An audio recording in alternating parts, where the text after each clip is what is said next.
Hi, everybody. It's Meredith here with Iris Works, and today we are with Tiffany Burke, who is a well-known photographer, very talented, and we are going to spend a little bit of time getting to know her today and get to know a little bit more about her businesses. And yes, I did say businesses because she has more than just her photography business. So thank you, Tiffany, so much for spending time with us. We're so happy to talk to you. Thank you for having me. I'm excited to be here. So I first kind of want you to just share a little bit with everybody, those who may not actually know you yet. Tell us a little bit first, I think, just about you, who you are, a little bit about your family and your businesses. Okay, so my husband and I, we own three companies. They're small, they're really little, so I always feel overly fancy saying we own three companies. The first one is Tiffany Burke Photography, and I've been shooting for over a decade now, and I'm a commercial and portrait photographer. And then we own an event center, and this is an awful time to own an event center, by the way. We're just shut down, no events, but that's okay. It's a small event center. People do birthday parties, bridal showers, baby showers, like little kid dance. My daughter is in like a dance class here. There's a ton of really cool things that happen here. Lots of photographers rent the studio. I'm in part of the studio, which is where I shoot. And then we own an independent movie production company. And then I'm also a social media marketing consultant for small business owners. So I help small business owners have a more natural presence online and help them kind of tell their story so that they can authentically engage with followers and other people in their community and kind of turn that into long-lasting supporters and eventually clients and just a stronger community all around. So, and then I'm a mom and I'm married.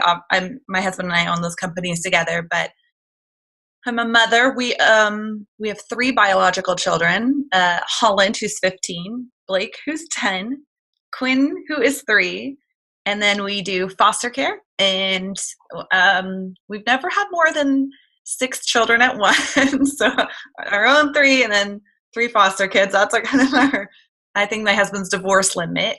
And but we've had altogether 13 foster children. So over the last couple of years. And so that is what we do. It's amazing. It's amazing. And Quinn, if you guys don't follow Tiffany yet on social media, you need to, because Quinn is hands down my favorite little human being, aside from my own children. But I just adore her. She has got more personality than I'm sure you guys sometimes know what to do with. But she's the cutest little thing, and I just love watching her. So 3 businesses, 3 biological children, and you have fostered children, many children over the years. But how did you first? I want to touch, obviously a lot on photography and social media consulting, but how did you first get into photography over a decade ago?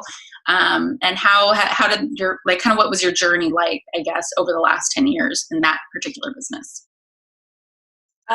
Well, I think like many moms, I was just taking a bunch of pictures of my kid all the time. I remember thinking, this is the most beautiful child I've ever seen. And every photo I took was the best photo on my DSLR not a DSLR, the point and shoots. Is that what you would call them? Yes.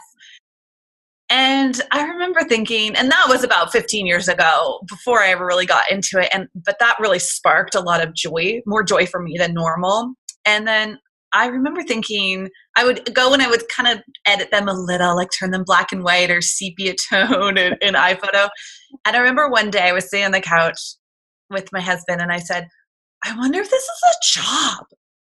He said, what's a job? I said, I wonder if you can go out and I can take photos of other people's children and then edit them in iPhoto and get paid to do it. And I could sit here and watch The Bachelor and edit these pictures. And we sort of thought about it. And then I was a single mom when I met my husband. So my husband adopted Holland later on. So okay. Holland was 2.5 years old, and I used to work at a learning center. And Holland and it was just the two of us. His bio dad was not in the picture, and he was my little buddy. And there was a teacher there. And then Sean, my now current husband, was a teacher there, and he was Holland's preschool teacher. And so Oh my God. Holland and Sean fell in love, and then Sean and I fell in love, and then Holland, when Holland was 3, we got married, and he gave a ring to Holland too, because Holland asked if he was going to get a ring at the wedding. We were trying to explain everything to a 3-year-old. And so Sean went and found like this tiny little ring, and I held Holland. He gave him vows and said, like, I take you, Holland, to be my son. And they wore, Sean's really Irish. He's American, but his heritage is Irish. So Sean and Holland wore matching tweed Irish pants and Irish caps and suspenders. Oh And my gosh. it was so sweet. So we both started there, and then we talked about certain dreams. Sean wanted to do film, and I wanted to do photography, but it seemed out of reach because you're in survival mode. You're trying to raise a kid, and then we had another baby, and we moved on to different careers. I worked for the health department, and Sean became a welder. And then we sort of would still whisper of these dreams that, I wonder if we could do this. I wonder if we could do this. And then the 2009 crash came, 2008, 2009, and we both lost our jobs in 1 year. And my husband was really sick. He had a symptomatic tumor on his thyroid where he was coughing up blood, and so he didn't end up having cancer, but they had to remove it. And then our roof started. We just bought a brand new home right before the crash, and our roof started leaking. And they came in and said that it was installed improperly. And that they missed it upon inspection of our house. And so insurance wouldn't pay for it. And so it's going to cost $6,000. And there was like black mold, like double stories through the inside of the house. So we just kept getting like hit and hit and hit and hit and hit. And I remember this whole time I had a little DSLR camera in my Amazon cart. It was maybe $600, but it might as well have been $1 million at the time. And my husband kept saying, buy it. And then the tumor came. And so then we didn't. And then he was saying, buy it. And then the roof leaked. So we didn't. And then buy it. And then he lost his job. So he lost his job as a welder when our second son was 23 days old. And so I went back to work 2 days later. We didn't have a choice. I didn't have maternity leave. He lost his job. The crashes happened. We've had all of these other incidences happen. And so I went back to work for the health department, and then I was laid off shortly after. But we knew the layoffs were coming for the health department. And we kept saying, like, let's buy the camera. And we never bought, I'll tell you, we never bought the camera. And it was one of those things where when you have this dream and you let it kind of escape, you sort of accept it. And I did. I just said, that's okay. I'll find some other job, another way to support my family. What do I even know about being a photographer? I could never shoot like those people shoot. And then one day there was a knock at my door, and there was the Amazon guy, and he just handed me this box, and I opened the box, and it was the same camera that I had in my Amazon cart. And I didn't understand what was happening. And I asked my husband, did you buy this? With what money? He said, I didn't buy this. And I called my mom, and she said, oh, she's so funny. And she just said, oh, you know what? I bought us matching cameras. Did you get yours? Let's just take random photos. She had no idea it was even in my cart. She had no idea that this was like kind of where we wanted to go. And so it was just enough to get me started. It was just enough to, and then I shot every day that I could, and I was horrible. I was not good, but people I would post photos on my Facebook, and the people who love you love your stuff. Okay. You just get it up there, and the people who don't love it aren't saying anything. Right. So I was just encouraged by my village. They just kept saying, you're amazing. I'm going to keep shooting. And so I did that for 10 years, and who knows if I'm good or not, but I think I am. So I shoot. I keep going. Well, so that's how I did it. That's such a story. I mean, your mother buying you guys matching cameras is the cutest thing. And that's not typical of people, but I think that the part that a lot of people say will probably think in their heads, like, oh, that's me too, is you just start shooting, and when you look back at it, you're like, oh my gosh, I was terrible. Like, I didn't know anything about composition or lighting or like sepia. Like, sepia was a thing, right? It was like we just threw every picture that we possibly could. But, it's how a lot of us actually get into the industry. And I'm like you, like I started shooting, my kids and stuff. Well, I love that story. And I love that, you guys had this dream and you kind of thought maybe this was something you're going to get into. And then your mom kind of stepped in and made it, without even knowing it, made it kind of happen. So, so talk to me about your photography business now. So what, you do a lot of commercial work. You also do portrait work as well, but talk to me about, kind of what gets you excited? What do you love about it? And how do you kind of keep your passion going with it? Yeah, because you can get burnt out. Well, I love people, so that helps. And I love telling their story, and so that also helps. So I shoot for one of the more bigger commercial shoots that I do is for Amazon's exclusive baby line called Amazing Baby and Seattle Swaddle Designs.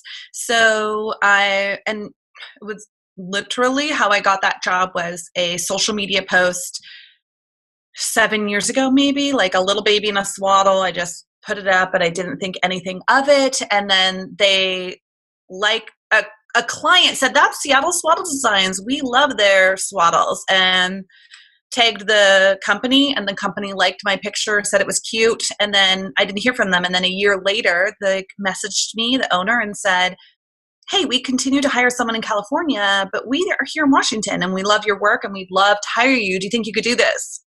Wow.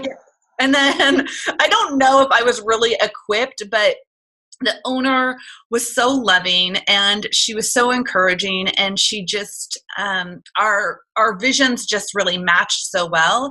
And then over time I really grew as a photographer, and I think that we kind of needed each other a little bit, and we just learned a lot from each other, and I think I just feel like we got really lucky. So and then I started shooting food commercially because I wondered if I could do it.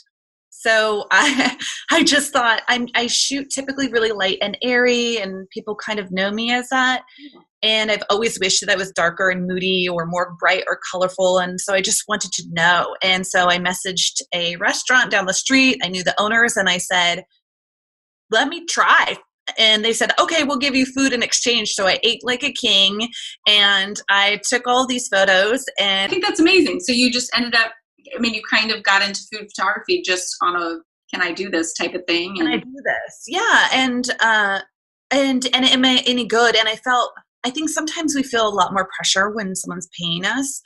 And so I really wanted it to be no pressure. I wanted to see if I could shoot their branding, their colors, and it was darker and it was on point for both of us. And it was just such a win-win in the end, because I was able to practice something without the pressure, and they got something in return. And the food. I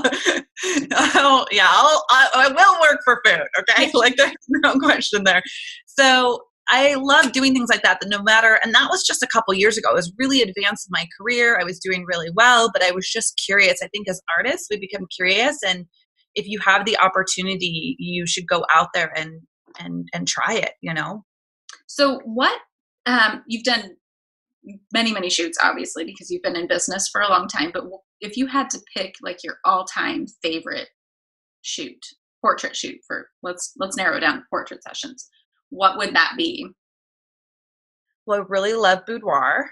I started shooting it about 9 years ago. My first year and a half into business, I received an email from a client, and she said, "Do you shoot boudoir?" I didn't know how to pronounce it. I didn't know what the word was. I looked it up, and I called my husband over, and I said, "Is this what she means? Do you think that she meant to say?" He said, "Write her back. I hope so. I'll help you research poses. Like, we could do that. Well, I'll help you." And we snuck on to my dad's boat. He lives in Arizona half the time, and then on a boat up here in Washington the other half the time. We snuck on there with the client and one of my girlfriends. She was like, "I will come with a whole bag of sexy items." She marched down the dock with a roller bag of like boots up to here, whips. I'm like hitting myself. We shot for 5.5 hours. And I said, "Listen, I'm going to charge you half of what I normally do. which was $100 full. So I charged her $50, and it was the best day of all of our lives. And I was like, I think I'm addicted. This is so empowering. And then I ended up that's still my favorite. And the last favorite thing I shot recently was a pregnant woman who had breast cancer. And she had her breasts removed, and she wasn't sure she would ever be able to get pregnant again. And she was, and she had them restructured, but she doesn't have nipples. And so she wanted to do a milk bath. So right before all of this, we all got shut down. I shot her in this milk bath with her baby and her breasts with no nipples. And it was so feminine and so empowering and so beautiful. And I think I left saying, I think this is ultimately my most favorite session I've ever done. And her bravery of just owning what had happened to her body and her story was, and that's going to stay with me forever. Oh, I bet. And I think that's what I love about this industry is you can actually, not only do you get to experience things like that, but you're then also giving the gift of something so beautiful to your clients, which is like the best part about photography. Right? But I love that. Okay. So I want to touch a little bit on you and your personality and how you bring that out into your brand and your social media, because what I personally love about you, and I think what most people love about you who've already followed you, is you're so authentic. You are so real. And you don't usually see that, I think, with a lot of, big name photographers, but anybody really on social media anymore. It seems a lot of people, can be very crafted and fake and everything. I think on your social media and with your brand, you are who you are and you own it, and it's wonderful. So tell me, like, how has bringing your personality and your voice into your social media and your brand, how has that impacted your business in positive or potentially negative ways? But I imagine a lot of it's been positive, but I'd like to just hear a little bit about that. So I started showing up as myself on Facebook early, before you realized you had a big reach, when it was just maybe your friends, right? So you would show up and say things that felt safe, because who's going to screenshot this and who's going to share this anywhere else? And then your concept and understanding of how social media really works holds you back a little bit more, and you become a little more reserved and say, I don't know if you've ever seen your Facebook memories, but sometimes my Facebook memories are a little cringeworthy. And so sometimes I can't believe I posted what I posted. I think for a while I might have treated it like a diary. But eventually what happened was I just wanted to share what was real. I wanted to make sure that it wasn't just the highlights of my life. And I did want to share the highlights of my life because there were things that brought so much joy to people that I wanted to make sure that them seeing my children being cute on the summer lawn brought them joy. Yes, I'm going to share that. But I'm also going to share the fact that I have a destroyed laundry room and that I have a triple chin or whatever was real at the time. Because I believe that we go on social media to connect with other people. And if we don't feel connected, we feel isolated and alone. And there's often times that you'll be scrolling and you can sometimes feel yourself getting lower and lower and lower because everyone is off having beautiful Mother's Day brunches and you were angry at your kids today I don't know, there's just so many things that you have off days or off parts of your life that not everybody wants to share on social media, and that's okay too. I mean, for a long time, I would see people do their wedding anniversaries in the very beginning when I was first on Facebook, and they would just sing the praises of the other person and how wonderful their life is together. And that I was, my marriage is a lot of work. I've been married for, I don't even know now, 13 or 12, 13 or something years, somewhere. I don't know. We've been married for a while and I love my husband and I love being with him, but our marriage requires a lot of work. So I started posting that and saying, I am so grateful every day for this person and I love them, but it's just really not that joyful all of the time. Just FYI, like we struggle. And people started speaking up and saying us too, us too, us too. And then I started posting more about my body and the flaws that came after birth or before birth or whatever. And just realizing, I think in the beginning, posting on a public page, like it's a little bit easier to post on your friend's page on Facebook. You feel a little more protected and surrounded by your loved ones. Most of us only have a few snarky Facebook friends we could do without, but for the most part, we just have our village that loves us. So that's a safe place. But then posting publicly on your Facebook business page or your Instagram where you have thousands and thousands of people. So I would be afraid of all the wrong people that would see it. And ultimately, I just had to train my brain to say, I need to start thinking about all the right people who would see this, including other women that were feeling low about their body that day, or maybe they love their body at plus size and I loved my body at plus size. And let's start talking about that. Let's start creating dialogue and I wanted to create a safe space too, where people could just be themselves. And so, like I would with my friends, I just really wanted it to be, I cannot stand the fact that people would go to bed at night feeling alone and that they're the only ones in the world, that their marriage is hard, or that their stomach is hanging out over their buttoned up jeans right now. Or, you're not alone. I'm here doing the same things. And, and if someone doesn't like me for that, that's none of my business. And it doesn't really, what other people think of me isn't my business. Right. So yeah, you have to train your brain. A lot of brain training. So when you really started sharing on your public page and, on your social media for your business, and outside of just your Facebook friends, how did you see it? I mean, was the original, initial response very positive? Did you immediately see that? And did that then encourage you to continue posting in that type of way? Yes. And it was just realizing that more people, I was able to have a reach on more people who needed to see it. And so that is encouragement to say, hey, there's someone out there. And the people would show up in a great way. If they commented that, a lot of comments would come through that would say, I really needed this today. But a lot of private messages would come in and say, I seriously felt so alone and dark until you said that. And I'm here for this. And thank you. I needed this. I needed. And you just hear that over and over. And you remind yourself, I have to continue to show up.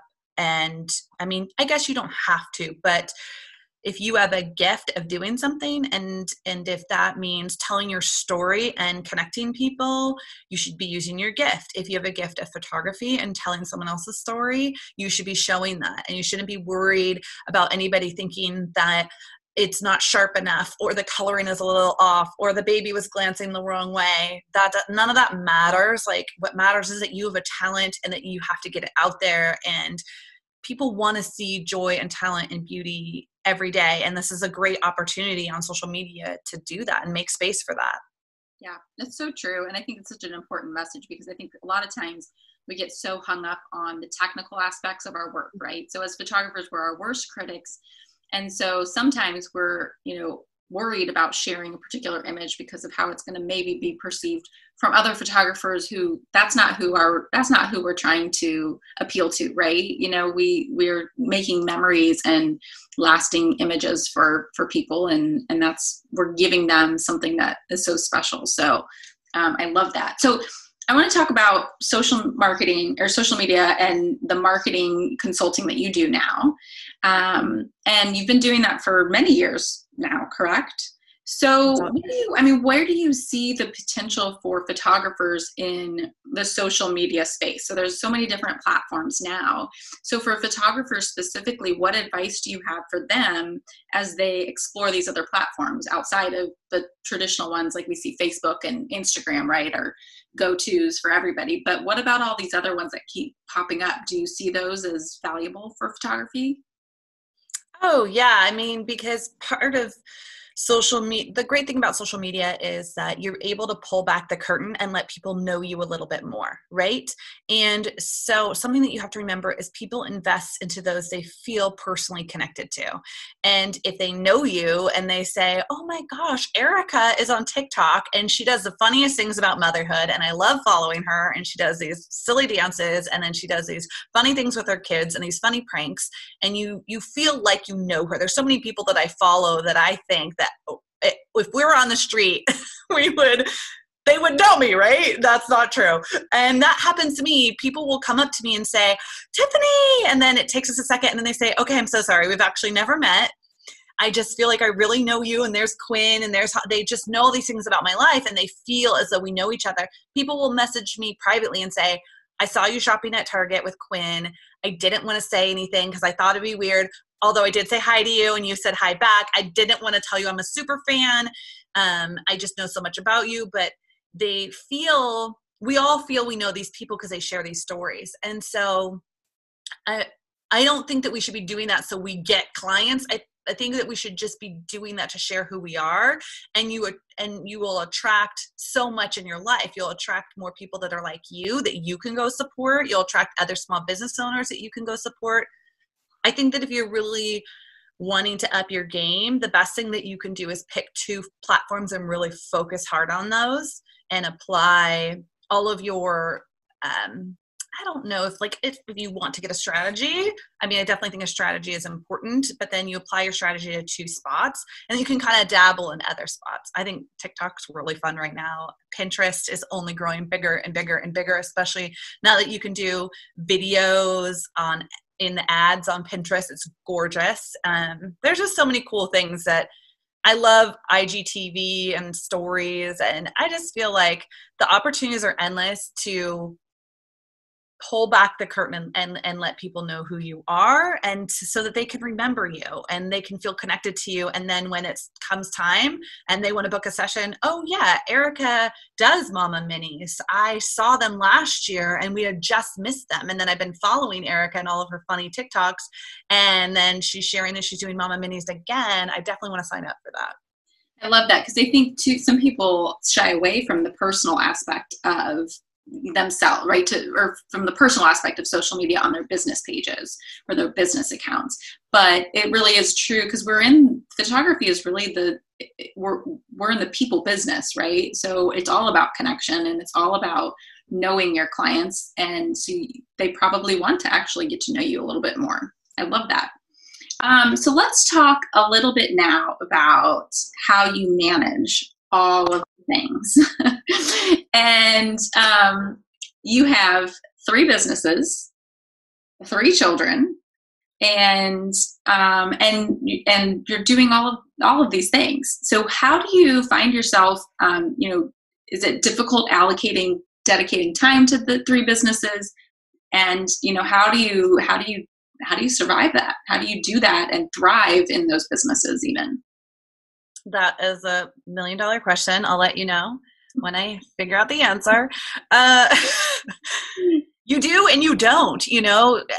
It's everything needs something at different times. Sometimes I have a kid who doesn't require really anything but Netflix and popcorn for a couple hours, and they're quiet and they don't really need that much. And then you find them needing, like, having an emotional breakdown later because they can't find their Lego piece, and you realize, oh, they weren't getting their needs met in X, Y, and Z. And you have to go and look through the list. And the same thing with your businesses. You'll get squeaky wheels if you're not giving it the nurturing and needs that it needs in your marriage or your kids or whatever. A lot of the time, something just has to give. So if you are going to do it all yourself, it's hard to have a good, strong marriage, and your kids are all getting great grades and your house is clean and all of your businesses are super successful. So we realized that we just couldn't really do that alone. And there was a lot of lessons along the way. So we eventually had to get an accountant. We eventually had to get a cleaning lady. We had to get a nanny to come in and help a little bit more. So we weren't paying attention to our marriage. So we thought, oh, we have to start going out of the house. You can't just do our date nights, our couch nights, like that's where you are. And sometimes it's either just sitting there and talking about a kid that really needed you to go over whatever issues they were having. So you're spending all that time talking about a kid, or you're just staring at Netflix, eating and not like really connecting. And then, so we just had to, you have to listen for when the squeaky wheel is, because oftentimes you can't always be proactive, and that's okay. And you have to give yourself grace. And then when the squeak comes, handle it. And I know you're not asking me this question, but IrisWorks literally changed my life for my companies, because I wanted to quit our event center. And I didn't want to do that company anymore until we got IrisWorks, and it changed streamlined everything. So that's a perfect segue, because I am going to ask about that, obviously. I would just know. And I want you to share, because what you've shared with me, helps me realize like there's the purpose behind what we do. And it's all about, helping other people, and really, that your story means the world to me. But I want you to kind of share a little bit about it, and, how has it changed your business and the way you do business? How has Iris helped with that? And just kind of share a little bit about where you were before and where you are now with that. So I went kicking and screaming into having a studio management program, because what's one more thing to learn? I can't do it. I just can't. I don't think I have the mental capacity to do it. But I had several different studio management companies reach out, and I ended up speaking with you personally. And I thought, okay, I just personally loved you, and I love the way that you explained everything to me, and it made it seem like I can do this. Okay, I can learn this, and she's going to be there with me. That's the other thing, is learning something alone is really frustrating and really difficult when we already have so much, like business taxes and the update of this license, and then you have to pay for this, and then edit this, and this. It's just too much. So knowing that I wasn't alone was a huge factor for me. And then when I use IrisWorks for two of my businesses. I use it for my photography, and then I use it for our event center. The event center is the one that needs it the most. It's so fast paced, and I really wanted to quit before I got IrisWorks, because I wasn't responding to people fast enough, and we were having people, they would have to come, they would have to email me to see if a date was available. And then if a date was available, they would come in for a tour. And then if they liked the tour, they would have to leave with a contract. And if they liked it, they'd have to come back and pay by check with the signed contract. And then we'd have to wait, and it would take so long. And by then we'd have all these other inquiries that I wasn't getting back to for that same date, because I didn't know. And when you don't like something, you don't do it. And so I began to dislike our event center. So it would take me 6 days to get back to somebody, 7 days, 10 days. And we just were losing business, and I didn't want to do it. I just didn't. So then whatever had kickstarted our conversation, and I was like, oh, fine, meh. And so I did it. I started really getting in the motion of everything, and it was really easy to learn, of course. But and then I started implementing it, and within 5 minutes, I could send a contract, send the questionnaire, send the invoice, and they could fill it out, pay, and sign. In 5 minutes, all of that on both ends were done. And that had just never happened in my life before, where I was streamlining people, and I was getting, back to people. And so for the first year or so, we were paying to have the studio. And then when I started streamlining and I started doing things the right way, the first month I did that, we made $7,000. So because it was easy, and I couldn't, where was this one email, and how could I keep track of them? And it was on the calendar, and Iris is putting it on the calendar for me. And it was just, I can't tell you that, you still have to do a little work on your own. It's not doing everything for you, but it really did like 90% of the work for me, that it made it easy. It was fun. It's fun sitting down and getting paid instantly. It's fun sending them the contracts out so easily. And our clients just loved it so much easier. They were impressed by it. They loved how seamless it was. And it just changed our company forever, and it gave me back what I didn't have. And I call you all, I call Meredith, and I'm in tears or texting her, and it changed my life because it just gave me back more time, and that's the most precious thing to me right now is time. So that's great. It's the perfect story, and it's exactly like why we created it, and why we want to share it with people. So I'm so happy for that story, and I'm so grateful that you gave us a chance. Overall, was the process fairly simple? Like, did you find it? Did you try other systems before you tried Iris? No, I looked at their stuff, and I was like, they came and they talked to me, and I kind of looked at things, and I was like, oh, this looks great. And all things being equal, they all looked like they were probably going to get things done for me. But ultimately I went with Irisworks because of you. And so not just because we had met before, but because of the person that you were and the way that you made me feel like we're with you every step of the way. And then you guys you have the chat option that I abuse. So you can log on when you're in Irisworks and be like, Megan, and I'm like always abusing you guys and saying like, I don't understand this. And you're always so nice. And it will say like, these are in our office. Like you guys have normal office hours and boundaries, but I often get messages back outside of office hours. You guys are usually there. And so you're responding quickly and helping me with my whatever hot mess I've found myself in.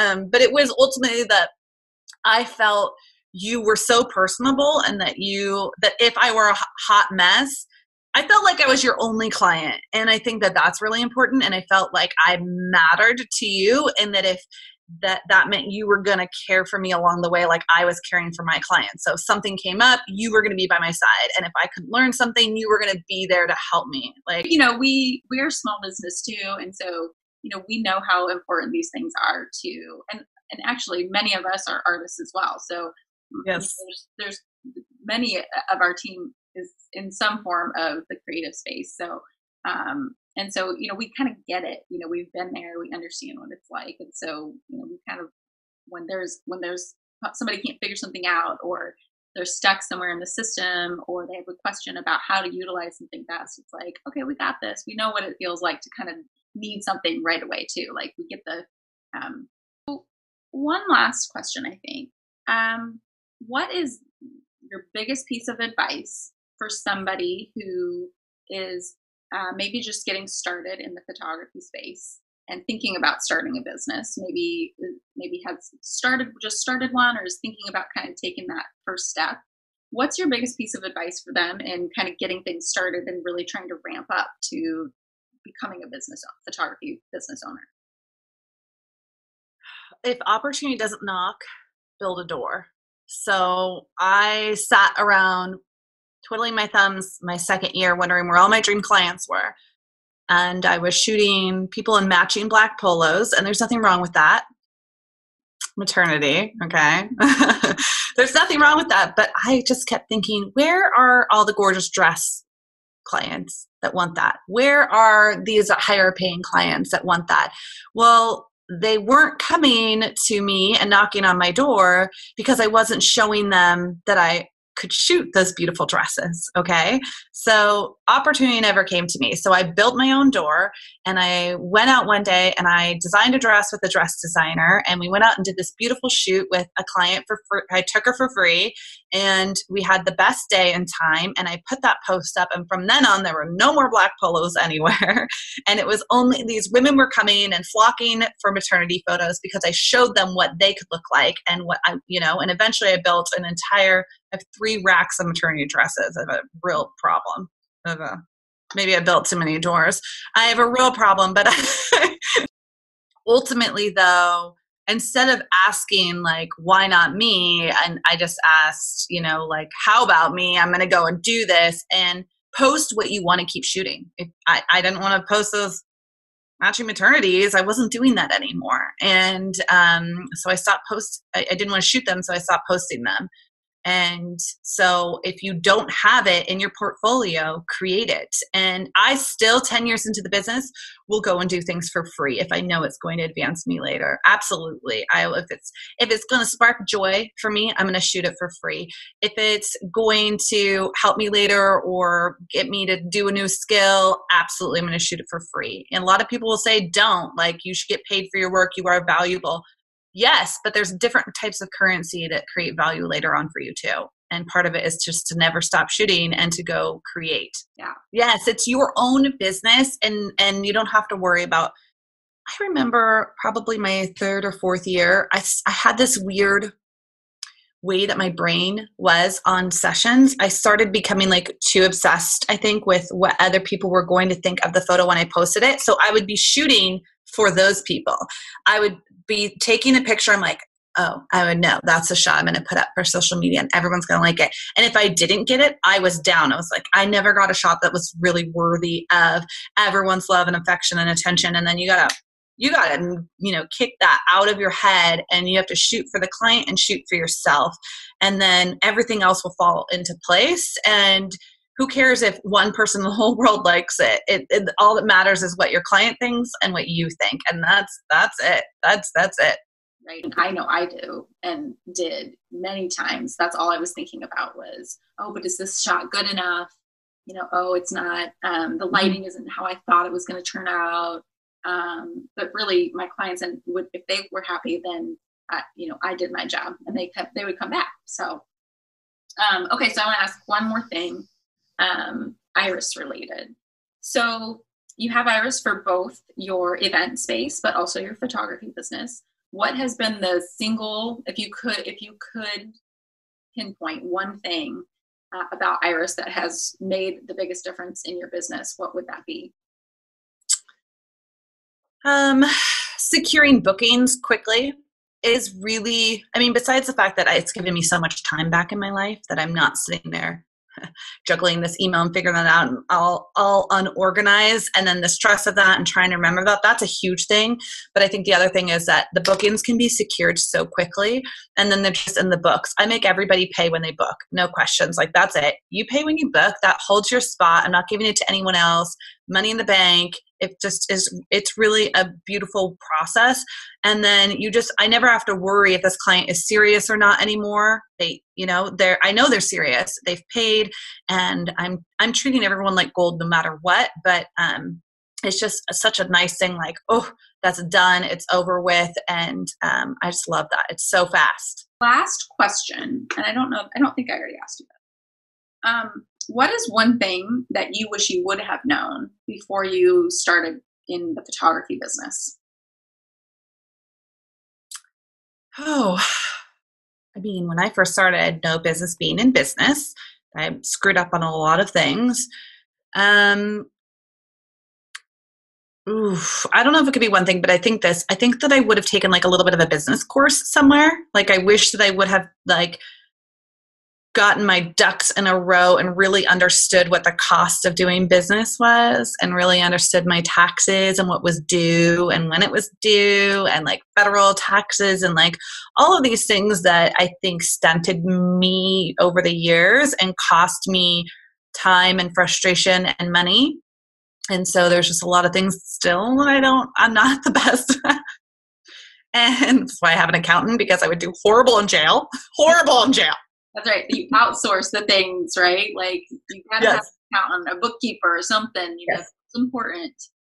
Yes. So, but I just think that you can have an edge if you know and understand a little bit more about your business, especially the cost of doing business. Oftentimes you'll charge $200 a session and you think that you've made it. You have $200 in your bank, but you don't. It's $50 for this and $60 for that, and 10.2% to the Department of Revenue and 30% to Uncle Sam. And you have $3 left at the end of all your expenses, and you just don't understand it, and you get frustrated. And we all do it. We all went through it. But if I could have just taken a smaller business course and, nailed it, then I think I would be way more ahead of the game. I'd have a condo in Maui by now. Yeah, I think you and everybody else who would, right? It's very common. And I think a lot of time people, no, most photographers don't actually get into this because they want to be in business, right? It's the art that draws us in. Mm-hmm. And then we realize like, oh, we can turn this into a business. But a lot of times we put so much emphasis on the art that we forget, we get so caught up in perfecting it and, you know, what other people are thinking in social media that we then forget about, like, oh, wait, I do have to pay taxes. And I need to make sure that I have an accounting program of some sort or whatever. And things are kept in order and organized, right? And it's easy to think that that's not important. So I love that advice. That's wonderful. Well, Tiffany, this has been so much fun. I love you so much. And I thank you so much for your time. I think that people are going to love this. I know because you're lovable, but also because there's so much great advice and input that you have given us. So thank you so much for your time. I love you. And I wish I could hug and squeeze you. I know.